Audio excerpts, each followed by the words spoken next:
For those of you who haven't met me before, I'm Rachel Loria. I work with the New York Council on Problem Gambling, and I am really excited to be able to bring you guys this panel today. We have an amazing group of people who are here to talk to you about recovery from problem gambling. And the group is conversation will be moderated by Mr. Brian Hatch, and I will let Brian introduce you to the rest of the group. Hi, everybody. Thank you so much for joining us for this panel for the New York Council on Problem Gambling Conference. We are all very excited to participate. I'm excited to introduce you to these three wonderful individuals. A little bit about me. My name is Brian Hatch. I last placed a bet on July 23rd of 2014. And the reason I'm here is to moderate this panel is because I have a podcast called All In, the Addicted Gamblers Podcast, in which we talk about all issues about gambling addiction and beyond.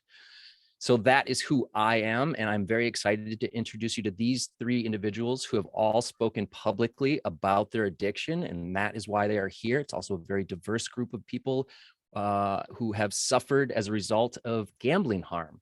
So let us get started with Miss Tiffany. Tiffany, how are you? Thank you so much for doing this, and would you let everybody know about your gambling, a general overview of your gambling?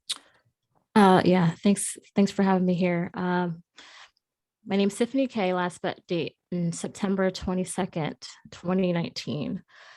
So my gambling started on my 21st birthday with my parents taking me to Atlantic City. My parents were gamblers. They gambled during my upbringing, but they thought it'd be a great idea for us to go to the casino to celebrate my 21st birthday. So we went to Atlantic City, and I think the worst thing that could have happened. I won about $1,200. And to a 21-year-old, that was a lot of money. So gambling immediately became something that, hey, I think I can do this. I could really make some money off this. So throughout the years, my parents and we went to different casinos as quality time. And also my dad would also gamble and play lottery tickets at home. And sometimes he would win, sometimes he wouldn't. But when he won, he brought different things for us. He brought TVs, he took us on vacation. So my experience with gambling wasn't all bad. It was beneficial to us. But throughout the years, his gambling got really bad. He was a compulsive gambler, and my mom was a responsible gambler. So I saw that growing up. But anyway, throughout the years, we would go to different casinos. And eventually I went off on my own. I started gambling, and I loved it. I loved the different types of slot machines. I was a slot machine player, and I was an isolated gambler. So a lot of times I would go with them, separate from them, and put money in the machine. But once I ran out of money, I would always go back to the ATM. But I would always look to see where are they? Are they looking at me? So I would frequent the ATM. And I just rationalized, no problem. I'll just make more money. Eventually it became like an obligatory thing where I had to go because it was my all-consuming thought. So my gambling got really bad around 2014. I'm sorry, 2012. 2012, my mom was diagnosed with cancer, and I was her caregiver. And at the time I was about to move out. I had saved a lot of money for a down payment on a home, and I was going to move out. But I didn't because she had cancer and I was going to stay there and take care of her. So in doing that, because of the pressure of being a caregiver, I blew that money, and my gambling addiction got really, really bad. So fast forward to 2014, I had a lot more loss. My sister passed, my dad passed, and my mom passed. So again, gambling was a means for me to escape that. And I'm getting emotional thinking about it, but I'm a single person. So it was difficult for me to want to stop, because I was so hurt by that. But I think I had a higher power moment where I just knew that my parents wouldn't want that from me. And I saw other people gambling around me that I saw as regulars at the casino, and I didn't want to be like them. So I went to recovery then. So that's my gambling story. Thank you, Tiffany, for sharing that. Christina, would you give everyone your date and a general overview of your gambling? Yeah, hi. Christina, my last bet was March 6th, 2021. I'm still fairly early in recovery. I started gambling around the age of 28. After a divorce, I found myself not really connecting with the people around me. They were married, having babies. I didn't have kids, and so I found myself having a hard time connecting. And so I started going up to the casino as kind of a social hour and managed to maintain um, a controlled or responsible gambling for several years until about 35.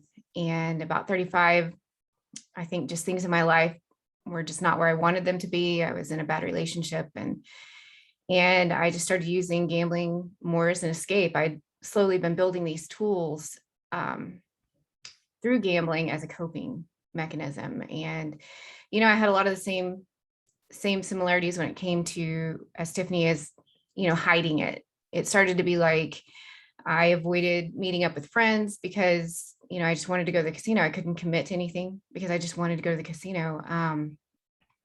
I would make sure people weren't watching me when I would pull money out of the ATM because I didn't want people to realize how much money I was actually spending. So a lot of times I, would hide all these things, all these behaviors and stuff like that. And it just started to progressively get worse. I think my breaking moment was just, I was 42 and I had spent the last 7 years in this destructive gambling cycle.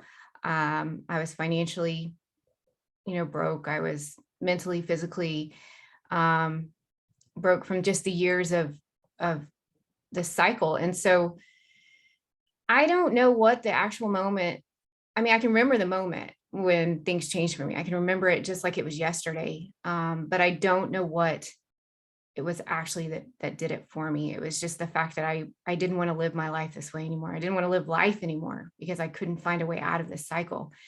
And something in me just changed. And it's, I would just say now it was my higher power stepping in and helping me flip that switch to move on and make and create a better life and start recovery. So, and that's exactly what I did. The next day I brought my mother into my addiction. I let her know everything that I'd been going through. And she just said, what can we do? Let's make a plan. And that's what we did. And I immediately jumped into some meetings. I did some research to try and find ways to connect and figure out exactly what this addiction was and have a better understanding of what was going on in my head and why I was struggling with this, and found therapy, GA meetings, podcasts, and that's where I'm at today. Thank you, Christina. And now, Rich, if you would talk about your gambling. Thanks, Brian. Brian started off by saying we're diversified. I'm representing the senior or seasoned people. Anyway, so my gambling started at the age 13. I had moved from Massachusetts to Ohio. I didn't know anybody. The neighbor was a guy was a year older than me. His dad worked afternoon shift, and we played penny poker every Saturday afternoon or every weekday until he went to work. And then when I went into high school, I found a bunch of kids in Ohio that weren't that smart at numbers and stuff. We used to play AC-deuce, and I used to win every time. When I was 19, I went off to college, and my roommate suggested we go to the races that night. And I didn't know what kind of races he was talking about. I was pretty sheltered. Could have been car races for all I know. But anyway, it was the horse races at Suffolk Downs in Boston. This is 1965. That's how old I am. Anyway, I won 11 out of 12 races. And you're saying, no, that couldn't possibly do that. I was betting favorites to come in first, second, or third. It wasn't exactly a risky bet, but I walked out with more than a week's earnings in 2 hours, and I had the time of my life. So I thought, why am I studying engineering? I should study handicapping, and I could just make a couple $100 each time. I'm not gonna be greedy or anything. And so anyway, during the next 3 years, I gained back a year's salary considerably, but I was studying it, and it was just kind of like paying tuition at school. You're gonna get it all back eventually. Well, I never did crack the code for horses. It cracked me instead. But I gambled for like 25 years after that. Not as intense as when I was in college. I got 3 Fs while I was in college, basically, because I didn't go to class. I went to the track. but I made them all up and I graduated in time. I sometime in the 70s, mid 70s, I shifted from horses to stocks. I did get an MBA at approximately that time, so I thought I was pretty skilled at analyzing stock reports and things. And I was more of a market timer than I was a trader, but I did do some trading. Anyway, fast forward to age 43, I went out and got drunk one night. So that was not a good thing. And it wasn't the first time my wife saw me in that condition. So when I apologized to her the second night, she said, I think you might be an alcoholic. And that's how she said it. She didn't have a frying pan in her hand. She wasn't angry or anything. Well, both my parents were alcoholics. I grew up in a dysfunctional family, and my mother was in recovery. So I called her up and I said, Mom, do you know where there's an AA meeting? She lived in the next town in Detroit, and she came by and picked me up. And she took me to her AA meetings for the first 7 days, introducing me to all our old cronies. This is my son with whom I am well pleased because he's sober finally. And anyway, I wasn't much of an alcoholic. I was more of a binge drinker. So what I did instead, I diversified my addictions. I drank, I smoked, I gambled, I overate. I did some other things too. I didn't do drugs. I never got introduced to drugs. I don't know why. But so I'm in AA and I'm talking about all my other problems because alcohol was like the lesser of my problems. And I'm talking about my gambling problem because this racetrack was going to open up in March of 1991. And AAs are pretty strict people. They want to just talk about alcohol. And they told me to shut up about all that other stuff, just talk about alcohol. Well, they didn't realize they were talking to an oppositional type personality. And if you tell me to shut up, I'm going to talk more about it. Anyway, finally, at this one meeting, I met a guy named Patrick who I never saw before. I never met after. And he told me about GA.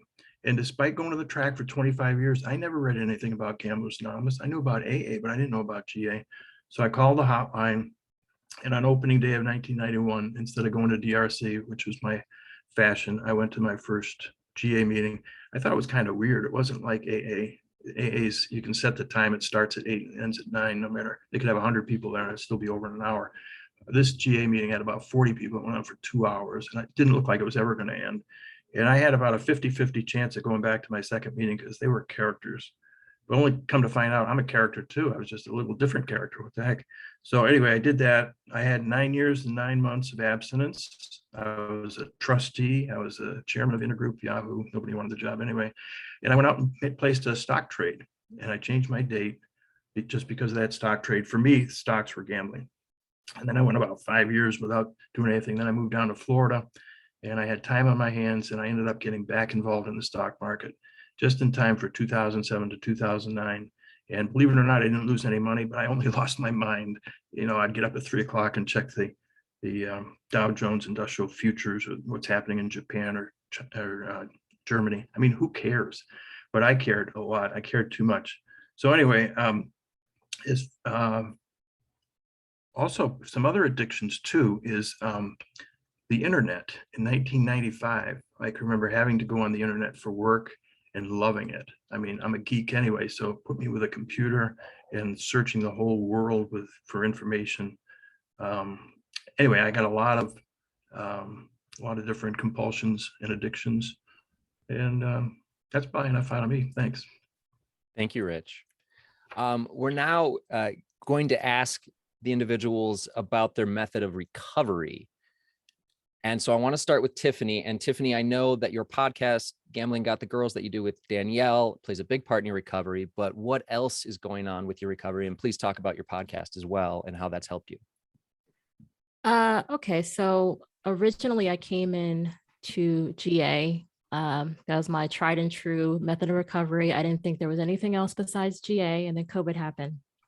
So then luckily for me, I hate to say the word luckily, but fortunate for me, I was able to find virtual means of recovery, which has taken me through this whole experience up until now. So I got involved with a couple of virtual groups that have helped me connect to people all over the world, which is amazing. I hear different types of gambling problems and also different ages. I felt sometimes GA had a tendency to be a little bit on the more mature side in terms of age. So it's just, I've been able to better relate with the virtual meetings. Nothing against, GA, but I do love the in-person component of GA. I love that that camaraderie. There's an energy that I experience when I'm in an in-person meeting that I don't get virtually. And I still, to this day, I go to in-person meetings, although not as many as I did before. I still do those. I'm also part of intergroup like Rich was back in the day with GA. And I also have the podcast, Gambling Got the Girls, which has been incredible because not only do I learn about other people's or other women's gambling addiction, and that in itself is amazing because Danielle and I didn't see a lot of females when we were going to our in-person meetings. So it's just really awesome to know that there are other women out there who gamble. It's not just a male addiction. It's both sexes, and it seems like it's equaling out because of what COVID and just internet gambling and sports gambling, it's exploding. So I think there are more women gamblers out there now that can tell their stories on my podcast and Christina's podcast. And I just love that camaraderie because women do gamble for different reasons than men. And it's just interesting to hear that perspective. And there's traumas that we go through, and there's different reasons why, and there's different reasons why. And it's just nice to be able to be vulnerable among other women in these types of meetings, and not just the podcast, but Danielle and I also have a women's preferred meeting that we do on Mondays, which we talk about on the podcast. So again, just that camaraderie of women is just awesome. So I think that's Thank you, it for me. Thank you. Christina, I know you, as Tiffany was talking, you were saying yes, yes, and yes. So would you please talk about how your podcast has impacted your recovery, as well as what else you are doing for your recovery? And if you want to comment on what Tiffany said, please do so as well.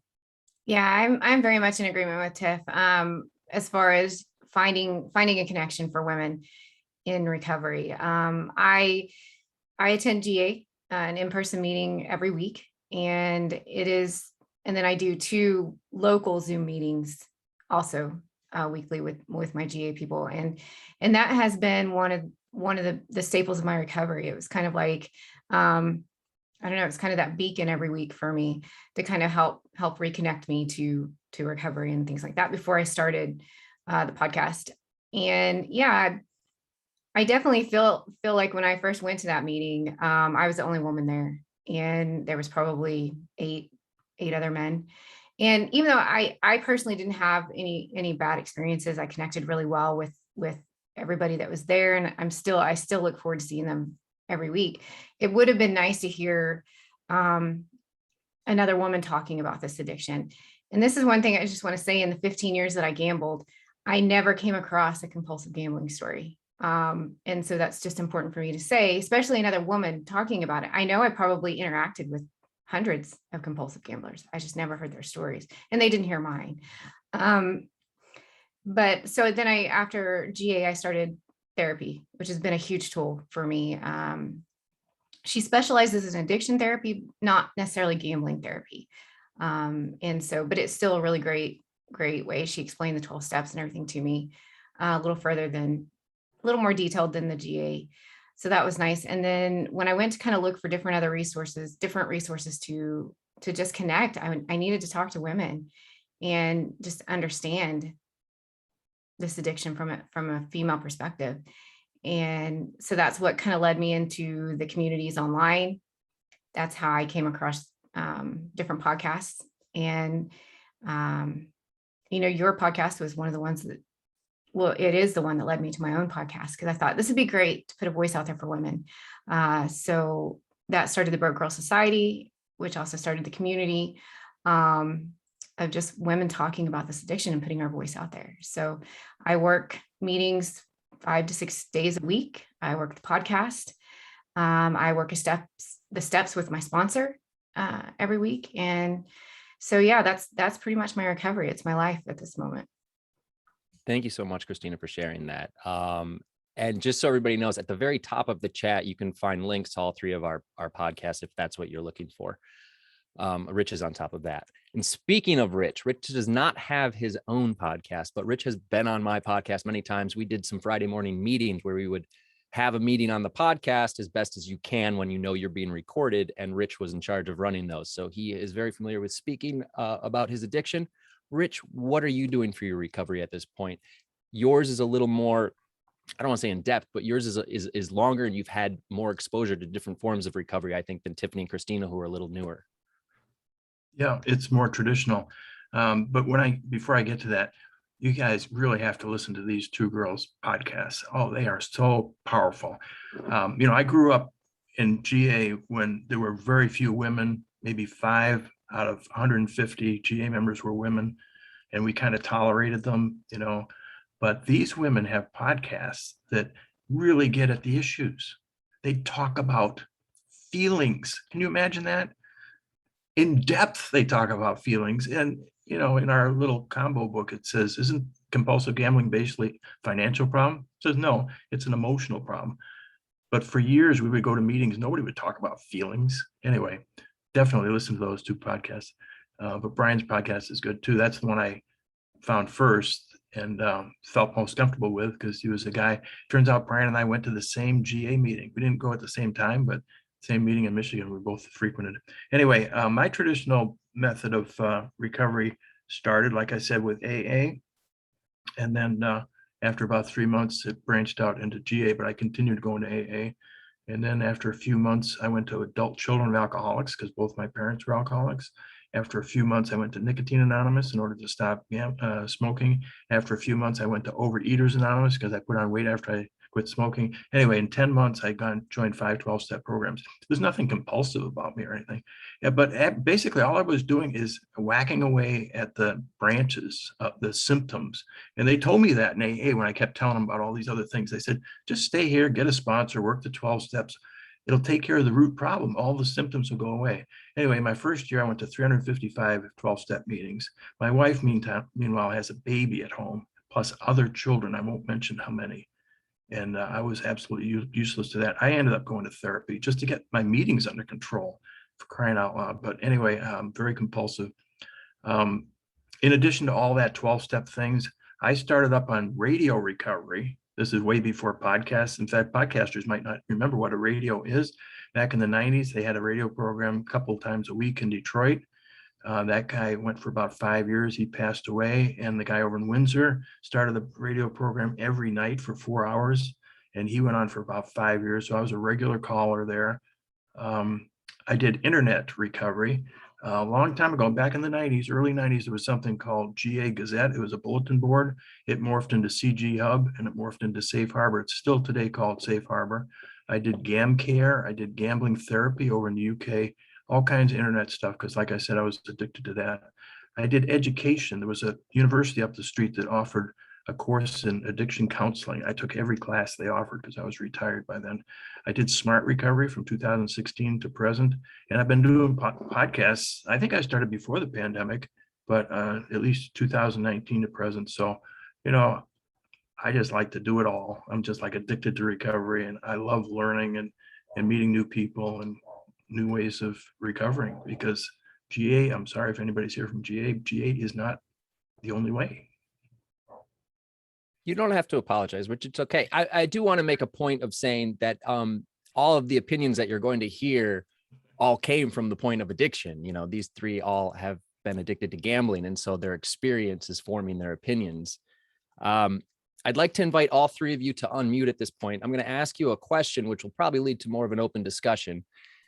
And then I want to invite anybody in the audience from this point forward. If you want to put questions in the chat, we will do our best to get to them. I'm going to ask them this question, though, at this time, which is, I really want to know about that moment when you had to stop, when you realized you had to stop, and what you did at that exact moment. I love details because that's where the help lies. And so I don't know if anybody would like to start. Talk about that moment when you realized you had to stop and the steps you took right then and there. Well, I'll Rich, jump in there. go ahead. We're all just being quiet. I'll just jump in there with me. And I kind of alluded to it previously, but it was in that moment I had gambled my paycheck away. And I was walking out of the casino just completely defeated. And, I tried to stop previously. I'd made it almost 60 days, but I didn't do any form of help. I just tried to abstain, and that just didn't work. And so I had this utter feeling of, I'm never going to be able to stop this. And everybody in my life would be better off if I wasn't in it, because all I'm doing is causing pain, and I'm lying, and I'm not even living life. I'm just like a shell of a person. And so I was sitting in my car and contemplating some really dark thoughts, and I picked up my phone, and a picture of my mom and my sisters flashed on it, when you bring it up. And it just hit me to my heart that I couldn't do that to them, or my husband, or, the people that I did have in my life. I owed it to them to fight for my life and become a better person. And through that, I wanted to help others not feel that same utter defeat, and know that there is hope and there is life after gambling. Did you call a helpline number at all? I did. I called the helpline number the very next day. I didn't Where have the are best. you, Christina? Just to give I'm in everyone an idea. Oklahoma. Okay. I'm in Oklahoma. I called the helpline number, the GA number. I didn't have the very best experience with it. I kind of felt pushed off to the side. And so I looked for different ways to figure out how to get to a GA meeting. And I jumped on some online meetings through gamblersinrecovery.com. And they walked me through what a GA meeting would be like, because that's really all I knew that was available for help, because that was probably the most talked about. But then as I worked in this recovery community for so many months now, I found there's just so many other ways to build a roadmap of recovery for our individual needs. Tiffany, what was Awesome. that moment where you stopped, like, for you? Yeah, it was pretty much like how I had alluded to before. It was like a higher power moment, but it was weird in that week I had won the most money I ever had won ever. But of course I had gambled it back, put it back in. Can you expand on that, Tiffany? When you say you gambled it back, you didn't leave the casino, or you didn't leave your mode of gambling? Yeah, I just basically, like, I took the money that I had won, and then I put it back. I put it back. I went to a different machine, but I basically gambled to lose. At that point, that's how bad the addiction had gotten. No matter how much I would win, it was almost like I was so consumed by this addiction that I couldn't allow myself to leave with any money. I just had to gamble until it was all gone. So I would gamble to win and lose it all, and I would lose and lose. Like, there was no winning at that point. So I recognized that if I don't get help at this point, I'm going to lose everything. Now, at this point, I hadn't lost everything. So I'm kind of unique in the sense that I didn't lose relationships. I don't have kids or anything. So it wasn't like anything was strained. I didn't lose my job. I was very much a functional gambler, but I could see it coming. And I think that's the biggest thing that hit me, was that I knew if I didn't get help, I would keep going until I did lose everything.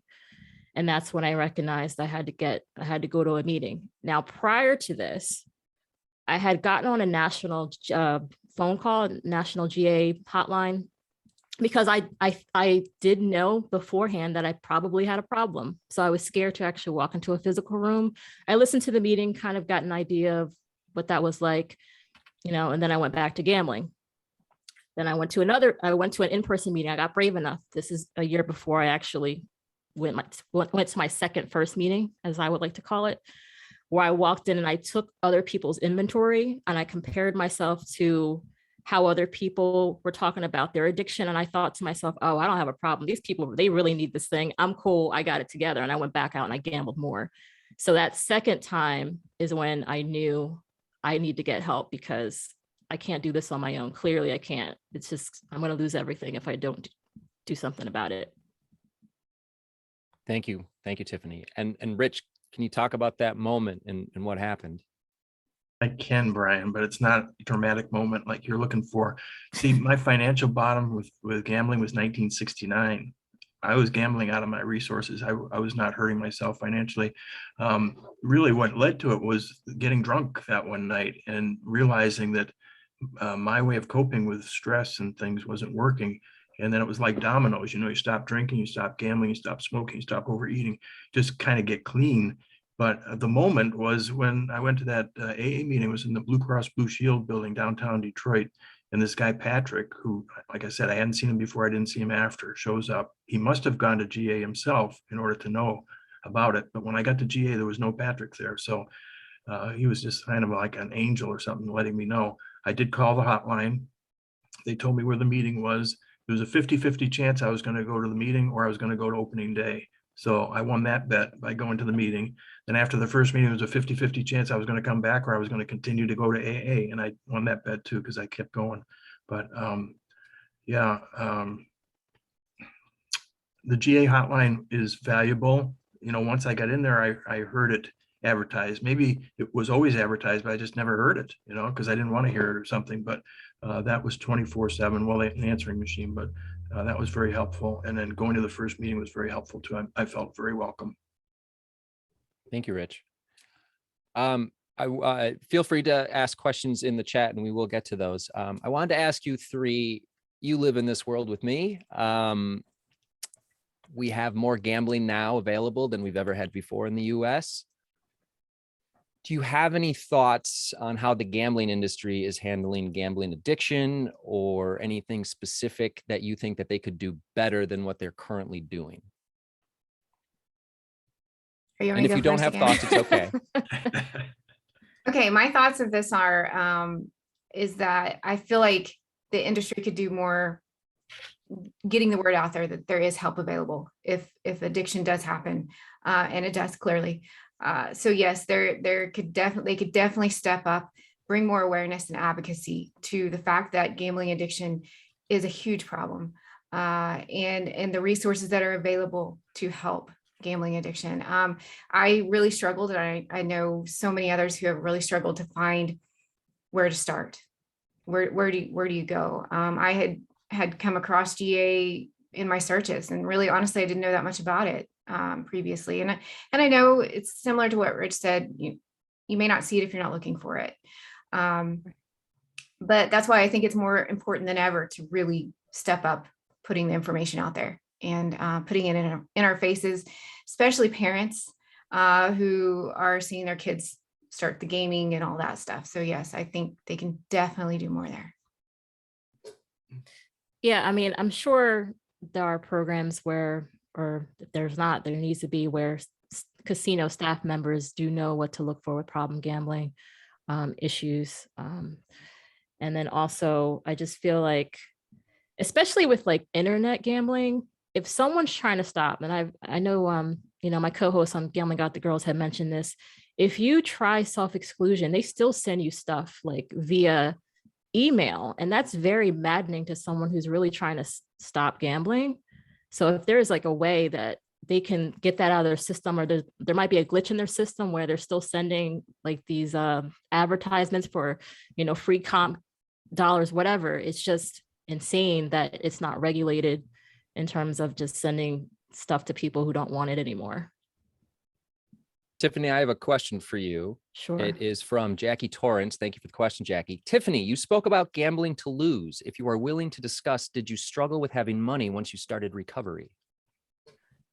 Oh, yes. So what I tried to do in terms of like limiting my money, this is kind of extreme. So I did cut up my debit cards. And I didn't use my credit card for cash advance. I just thought that was a little crazy for me. So I didn't do that, but I made it inconvenient for myself to get to money, because that's how we gamble, you know, access, time, and money. That's what they call ATM.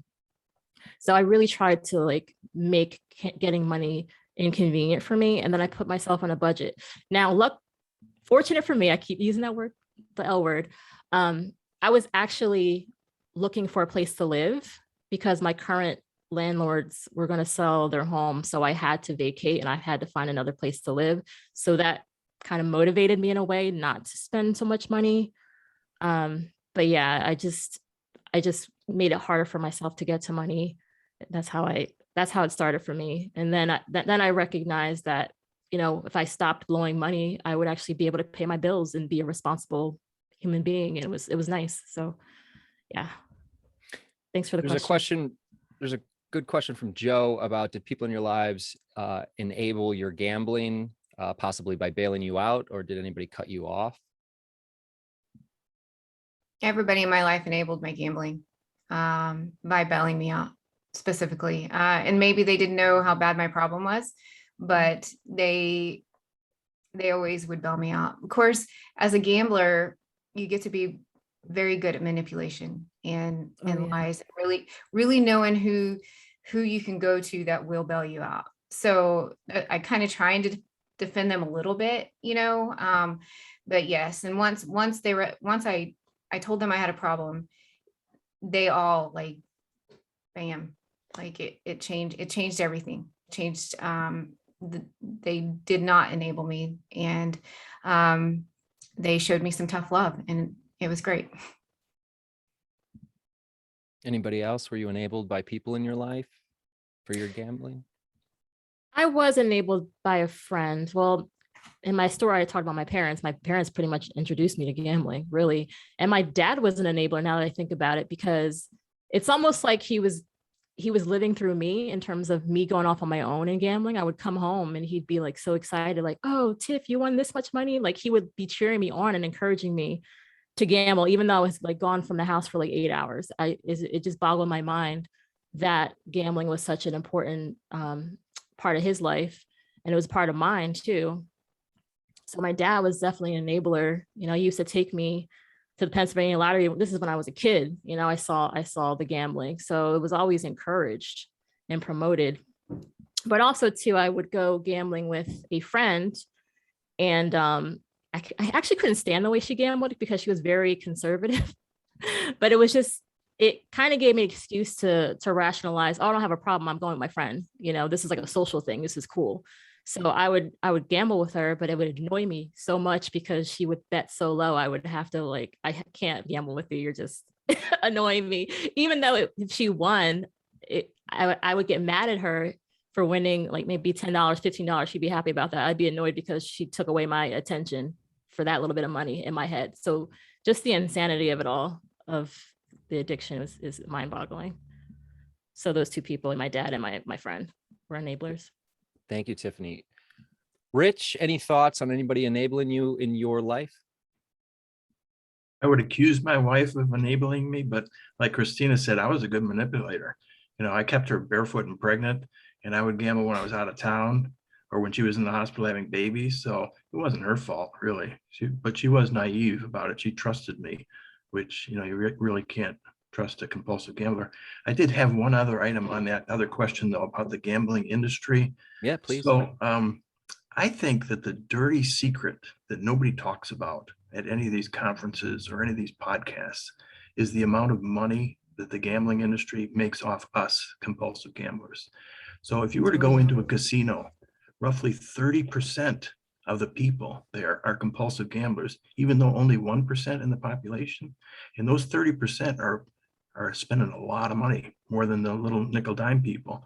So, and the gambling industry gives the councils like 0.5% or 1% to combat this problem. It's like way out of whack. If you were to give 3%, which would double or triple the money, that would still leave them a lot of money. They're making money so crazy. It's like a money machine.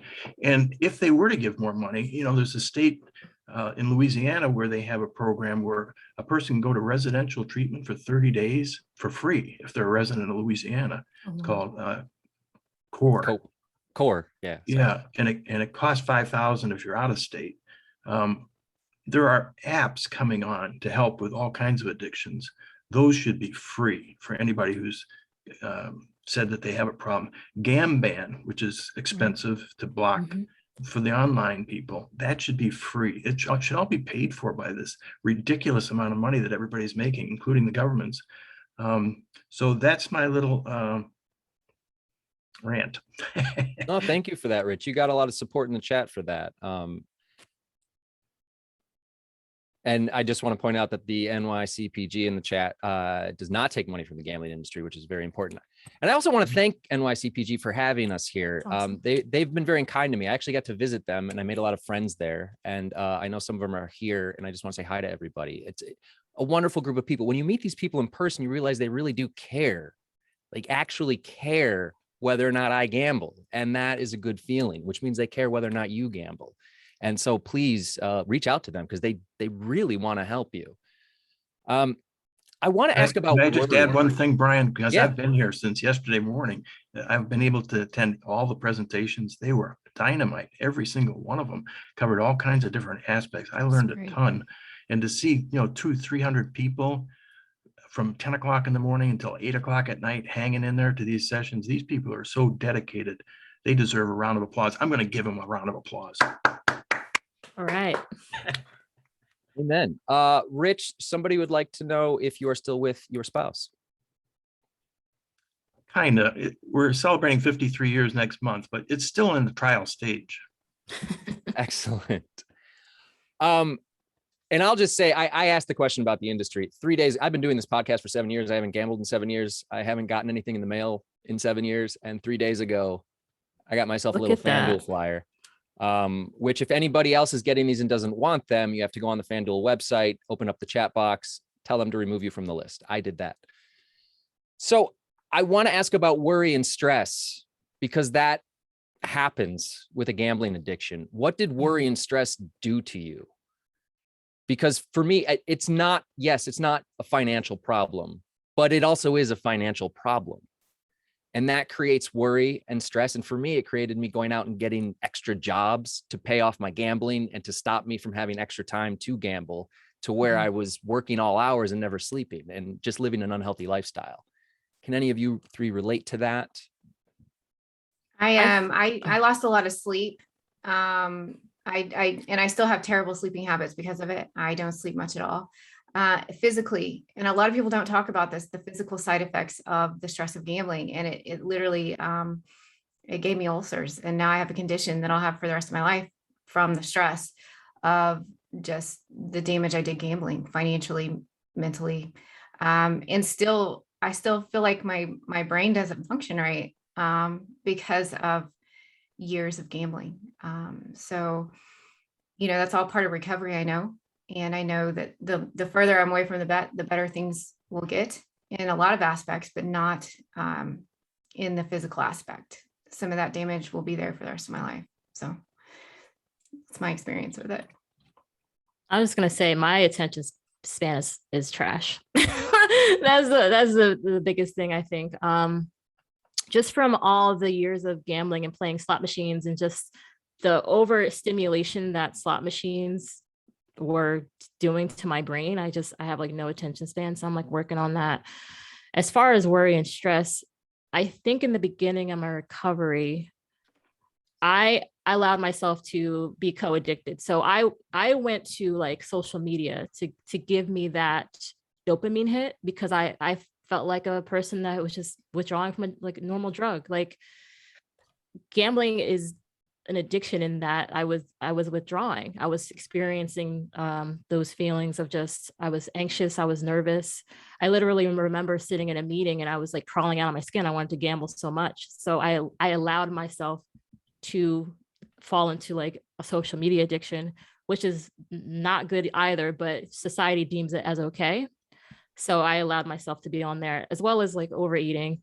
I think in those earlier days, I just needed to do something just to get me through. And those two things were like the lesser of the evil of gambling. And I knew I was going to eventually have to move on into recovery. But in the beginning days, it's all about abstinence. I wasn't caring about recovery at that point. I was just trying not to gamble.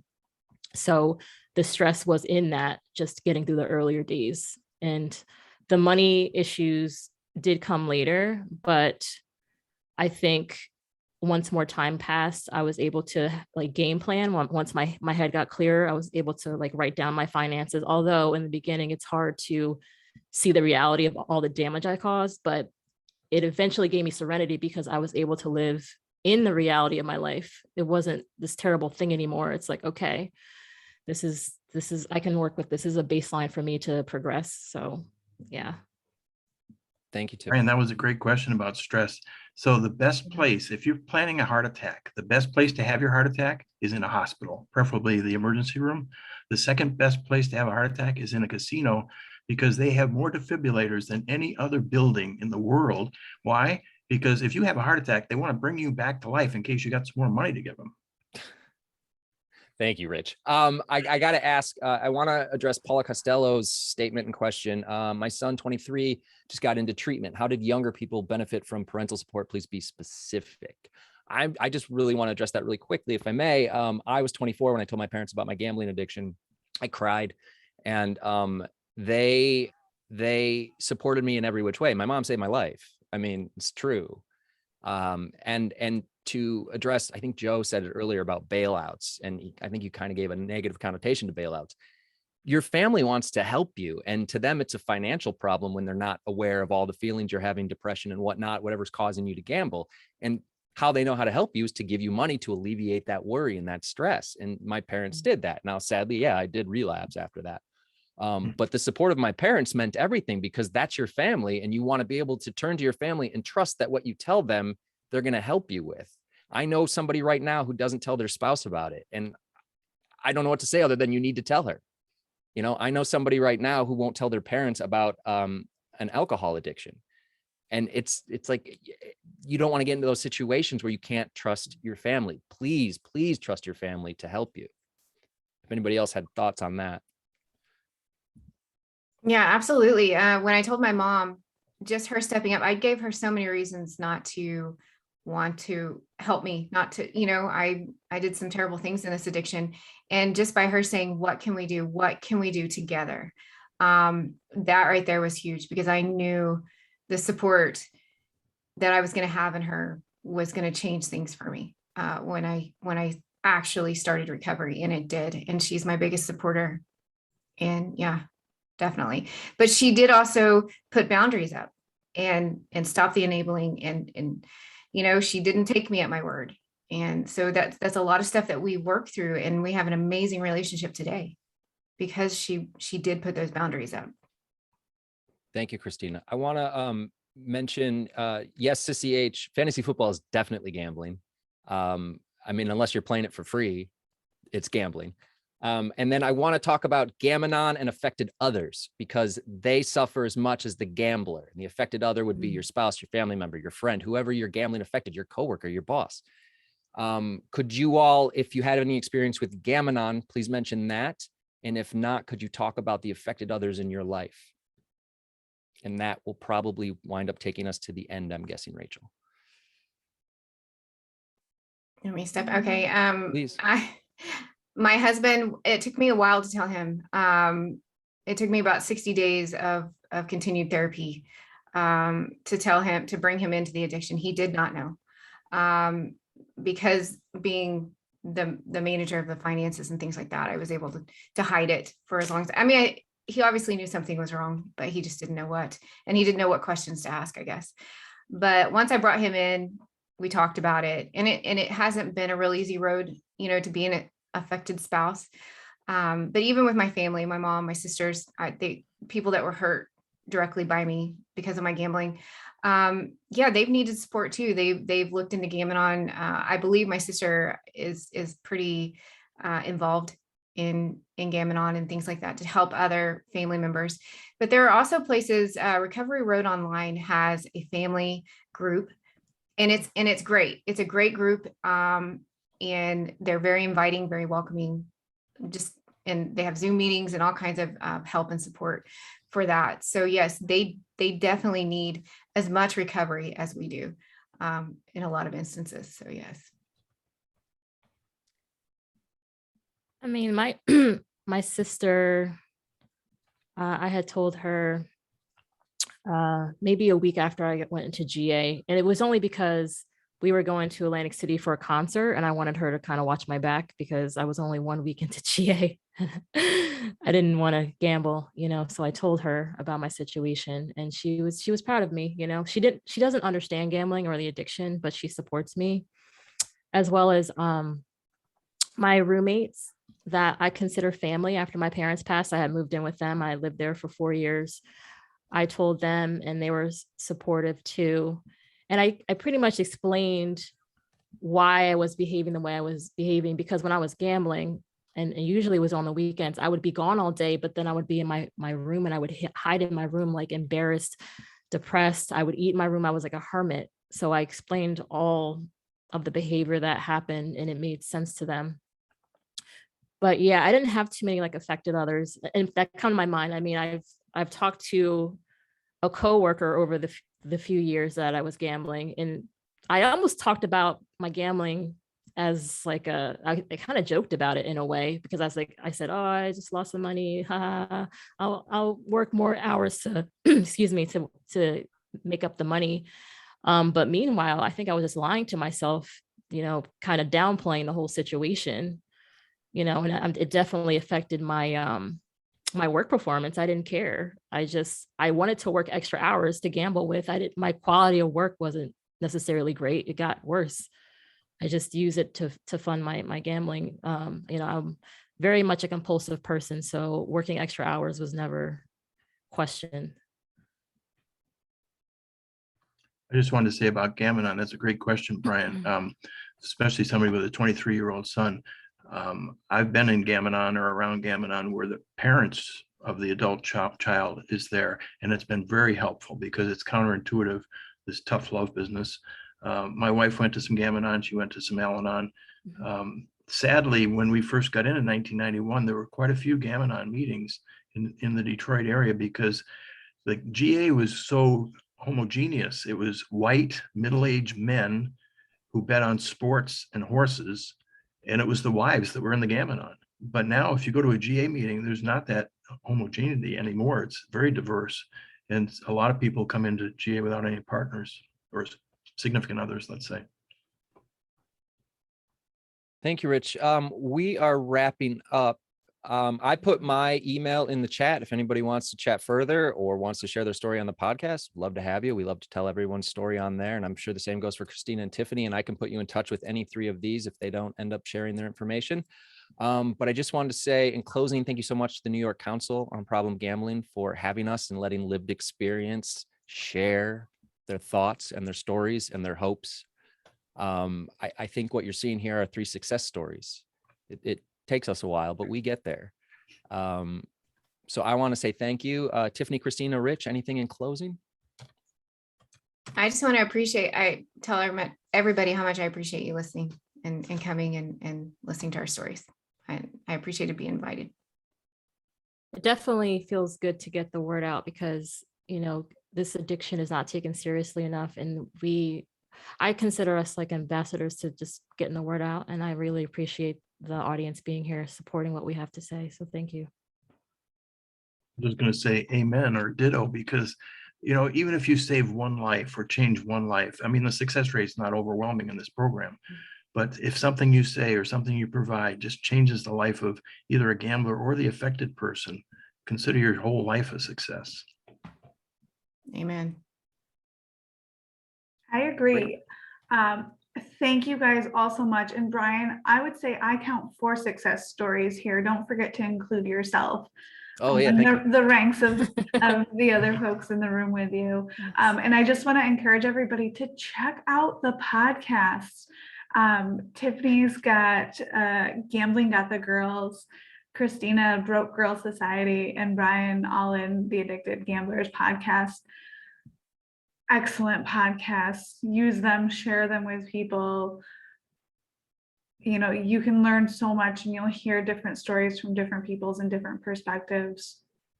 And I just want to thank you guys again so much for being here, and for the audience for being here, hearing stories and asking questions. And I saw, some wonderful feedback in the chat box as well. So thank you guys, and take a quick break before the next session.